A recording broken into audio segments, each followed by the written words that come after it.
Assalamualaikum warahmatullahi wabarakatuh. Perkenalkan, nama saya Ilham Nur Hidayat dengan NPM 25110101110 dari kelas L. Di sini saya akan menjelaskan peran guru dalam pendidikan Islam di era Gen Z sebagai tugas ujian akhir semester dengan matkul IP atau ilmu pendidikan Islam. Pengertian pendidikan Islam. Pada pengertian pendidikan Islam, saya mengambil pendapat dua tokoh. Yang pertama ada Hasan Langgulung.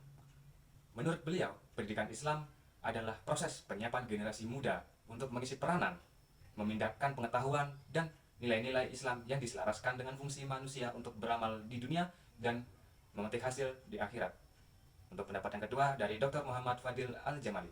Menurut beliau, pendidikan Islam adalah upaya mengembangkan, mendorong, serta mengajak manusia lebih maju dengan berlandaskan nilai-nilai yang tinggi dan kehidupan yang mulia, sehingga dapat terbentuk pribadi yang lebih sempurna, baik yang berkaitan dengan akal, perasaan, maupun perbuatan.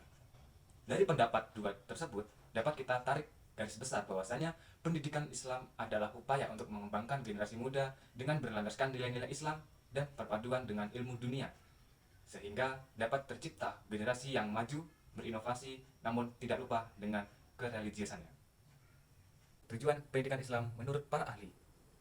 Tujuan pendidikan Islam saya mengambil dari pandangan Imam Al-Ghazali. Menurut beliau, tujuan pendidikan yaitu pembentukan ihsan paripurna, baik di dunia maupun di akhirat. Menurut Imam Al-Ghazali pula, manusia dapat mencapai kesempurnaan apabila dia mau mencari ilmu pengetahuan yang dipelajarinya. Fadilah ini selanjutnya dapat membawanya untuk dekat kepada Allah Subhanahu wa Ta'ala dan akhirnya membahagiakannya hidup di dunia maupun di akhirat. Menurut Al-Ghazali, tujuan utama pendidikan Islam yaitu bertakarub pada Allah Sang Khalik, dan manusia yang paling sempurna dalam pandangannya adalah manusia yang selalu mendekatkan diri kepada Allah Subhanahu wa Ta'ala. Peran guru dalam pendidikan Islam. Terdapat beberapa peran bagi guru, diantaranya sebagai pengajar atau mu'alim. Guru harus mengajarkan ilmu yang benar berdasarkan Al-Quran dan hadis dan yang lain-lain. Maka dari itu guru diharuskan untuk menguasai dan menjelaskan materi dengan baik dan benar agar tidak terjadi kesalahpahaman. Yang kedua, sebagai pendidik atau murabbi. Nah, untuk murabbi ini, guru tidak hanya menyampaikan ilmu, melainkan harus mendidik juga yang namanya pendidikan nilai iman, nilai akhlak, dan nilai spiritualitas. Dan yang ketiga, sebagai pendidik adab atau muadzin. Guru bukan hanya mengajarkan tentang keilmuan, namun juga tentang adab, yang mana adab ini merupakan kunci hubungan antara siswa dan pendidik agar tidak retak. Yang keempat, sebagai pembimbing atau mursyid.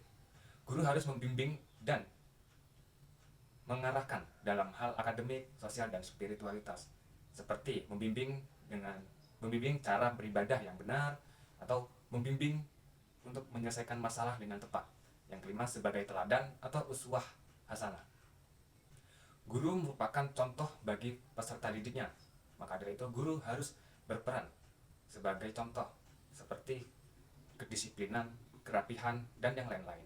Yang selanjutnya sebagai motivator. Siswa membutuhkan dukungan batin, tidak hanya dukungan seperti keilmuan ataupun yang lainnya. Siswa juga memerlukan dukungan batin karena itu sebagai pembangun semangat.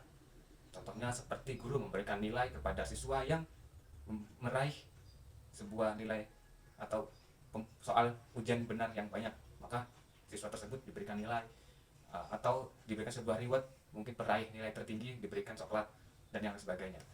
Yang selanjutnya ada sebagai pengevaluasi.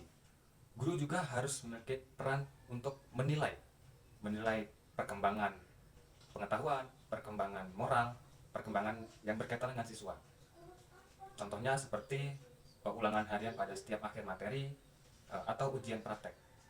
Dan yang terakhir itu sebagai pembaruan. Yang dimaksud dengan pembaruan adalah guru harus mengikuti perkembangan zaman, di mana zaman selalu berubah-ubah. Untuk zaman saat ini yaitu terdapat kecerdasan buatan seperti AI. Maka mau tidak mau guru harus beradaptasi dengan budaya baru tersebut, seperti dengan metode yang baru, strategi yang baru, dan yang lain-lainnya. Tantangan guru di masa Gen Z. Dalam menjalankan peran guru juga terdapat beberapa tantangan, terutama pada Gen Z. Gen Z ini adalah Gen Z yang sangat unik. tantangan yang pertama yaitu karakter yang berbeda dengan generasi sebelumnya.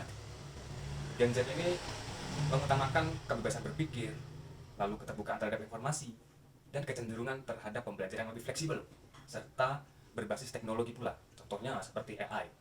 Nah, untuk tantangan yang kedua yaitu kemudahan mengakses informasi. Siswa seringkali terpapar informasi-informasi dari berbagai hal, contohnya seperti dari media sosial, dari internet, ataupun dari lingkungan sekitar seperti pertemanan. Tantangan yang selanjutnya yaitu tantangan untuk menemukan keseimbangan antara ketegasan dalam mendidik dan pemahaman hak-hak siswa. Maksudnya bagaimana? Jadi, dahulu hukuman adalah bentuk kedisiplinan. Namun pada generasi Z, hal itu malah dianggap sebaliknya, alias dianggap sebagai kekerasan. Hal ini menyulitkan guru-guru yang menerapkan pendekatan lama seperti hukuman sebagai bentuk disiplin, karena generasi Z tidak bisa untuk menerima hal tersebut. Nah, untuk tantangan yang terakhir yaitu terkait pembimbingan adab. Adab merupakan kunci kelancaran dalam interaksi antara guru sebagai pendidik dan siswa sebagai peserta didik. Jika adab terhadap siswa ke guru itu mengalami kelemahan, maka akan kemungkinan besar menimbulkan keretakan sehingga pembelajaran tidak bisa dilakukan dengan baik. Solusi terhadap tantangan. Lalu, solusi apa yang bisa kita gunakan?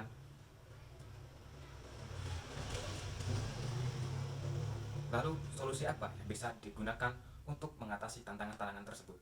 Nah, untuk mengatasi tantangan yang pertama yaitu karakter yang berbeda dengan generasi sebelumnya. Untuk mengatasi tantangan ini, guru harus menyesuaikan dengan karakter belajar Gen Z. Gen Z itu mengutamakan kebebasan berpikir, terus keterbukaan terhadap informasi, dan fleksibilitas dalam pembelajaran. Maka guru harus mengikuti juga dengan karakteristik Gen Z tersebut supaya pembelajaran bisa diterima oleh pelajar. Contohnya seperti pembelajaran terhadap suatu masalah atau diskusi. Nah, seperti itu. Untuk yang tantangan kedua, untuk solusinya itu guru harus memberikan tips-tips untuk menghadapi dunia luar, seperti dunia pada pemberitaan hoax. Nah, untuk mengatasi hal itu, guru juga harus memberikan sumber-sumber terpercaya supaya siswa tidak terprovokasi pada berita yang dari sumber tidak terpercaya. Contohnya untuk sumber yang terpercaya seperti Kompas, CNN, ataupun Detikcom dan yang lain sebagainya. Nah, untuk mengatasi tantangan yang berhubungan dengan keseimbangan antara ketegasan dalam mendidik dan pemahaman hak siswa, itu guru harus memberikan hukuman yang tidak ada pelanggaran HAM. Contohnya tidak ada unsur kekerasan seperti kekerasan fisik dan yang lainnya. Namun guru harus memberikan hukuman yang mendidik. Contohnya seperti tugas tambahan atau penjelasan ulang. Atau bisa juga dengan menggunakan metode aturan tertulis seperti kontrak belajar. Kontrak yang disepakati antara guru dan pelajar, dan kontrak tersebut ada konsekuensi di setiap peraturannya. Jika siswa melanggar, maka siswa sudah seharusnya mendapatkan konsekuensi dari guru. Nah, untuk tantangan yang terakhir yaitu terkait tentang adab. Untuk mengatasi pembimbingan adab, guru berperan sebagai teladan atau uswahasana. Guru harus mencontohkan yang baik-baik atau perilaku yang baik, seperti penggunaan bahasa yang tepat, terus seperti kerapihan dalam berpakaian, kedisiplinan, dan yang lain-lain. Karena siswa itu mencontoh guru. Dengan begitu guru harus mencontohkan hal-hal yang baik. Dengan begitu siswa dengan sendirinya mengikuti guru tersebut. Kesimpulan yang dapat ditarik dari pembahasan kali ini adalah peran guru masih diperlukan pada masa kini. Terlebih lagi, masa generasi Z adalah masa yang penuh dengan gebrakan, seperti gebrakan teknologi yang canggih. Jika peran guru ini hilang, maka siswa generasi Z akan dibawa jauh oleh kecanggihan teknologi jika tidak diimbangi dengan ilmu agama maupun nilai-nilai moral. Sekian presentasi dari saya, Ilham Nur Hidayat, dengan NPM 251010110 dari kelas L. Bila ada kesalahan dalam pengucapan kata, saya memohon maaf. Kepada Allah saya memohon ampun. Saya akhiri. Wassalamualaikum warahmatullahi wabarakatuh.